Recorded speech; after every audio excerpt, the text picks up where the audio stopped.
ఇక ఈ రోజు ప్రధాన వార్తలు చూసినట్టయితే పెంచిన ఆర్టీసీ ఛార్జీలను తగ్గించాలంటూ ఈ రోజు బీఆర్ఎస్ పార్టీ ఆధ్వర్యంలో చలో బస్ భవన్ కు పిలుపు ఇచ్చిన నేపథ్యంలో ఆ పిలుపు అందుకున్నటువంటి రంగారెడ్డి జిల్లా కల్వకుర్తి నియోజకవర్గంలోని కడతాల్ మండల కేంద్రానికి చెందినటువంటి మాజీ జడ్పీటీసీ బీఆర్ఎస్ నేత ఎల్హెచ్పిహెచ్ రాష్ట్ర ఉపాధ్యక్షుడు దశరథ్ నాయక్ తో పాటు మాజీ ఎంపీపీ ఆనంద్, మాజీ ఉప సర్పంచ్ రామకృష్ణతో పాటు పలువురు బీఆర్ఎస్ మాజీ ప్రజాప్రతినిధులు, బీఆర్ఎస్ నేతలు, కార్యకర్తలను పెద్ద సంఖ్యలో పోలీసులు అరెస్టు చేసి అక్రమ అరెస్టు చేసి పోలీస్ స్టేషన్ కు తరలించినటువంటి పరిస్థితి కనిపించింది.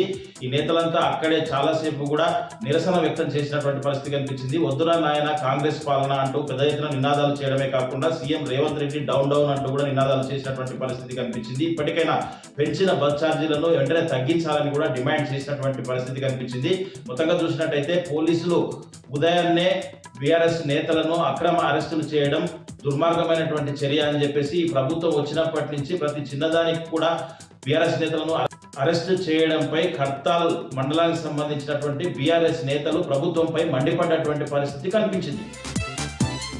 మరొక వార్త చూసినట్టయితే కల్వకుర్తి నియోజకవర్గంలోని ఆమన్గల్ మండల కేంద్రంలో ఈరోజు బీఆర్ఎస్ పార్టీ చలో బస్ భవన్ పిలుపు ఉన్న నేపథ్యంలో బీఆర్ఎస్ నేత గిరిజన నాయకుడు డాక్టర్ పత్యా నాయక్ ఆధ్వర్యంలో బీఆర్ఎస్ నేతలంతా కలిసి హైదరాబాద్ కు చలో బస్ భవన్ కు బస్సు ఎక్కి వెళ్తుండగా వాళ్ళందరినీ పోలీసులు అరెస్ట్ చేసి బస్సు నుంచి కిందికి దింపి పోలీస్ స్టేషన్ కు తరలించినటువంటి పరిస్థితి కనిపించింది.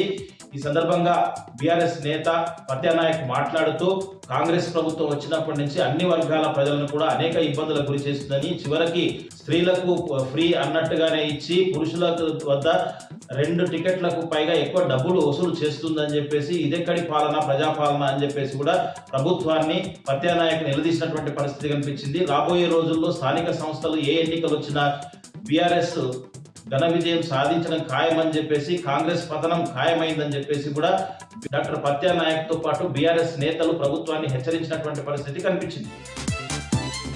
మరొక వార్త చూసినట్టయితే నాగర్ కర్నూలు జిల్లా కల్వకుర్తి పట్టణంలోని శ్రీ సత్యసాయి సేవా సమితి ఆధ్వర్యంలో శ్రీ సత్యసాయి సేవా మందిరంలో నూతనంగా నిర్మించినటువంటి సత్యసాయి ఆడిటోరియం, కళ్యాణ మండపం, ఏసీ హాల్ను ప్రారంభించడంతో పాటు విగ్రహ ప్రతిష్టాపన మహోత్సవ కార్యక్రమంలో భాగంగా ఈ రోజు, రేపు, ఎల్లుండి ప్రత్యేక కార్యక్రమాలు సత్యసాయి సేవా సమితి ట్రస్ట్ ఆధ్వర్యంలో నిర్వహిస్తున్నారు.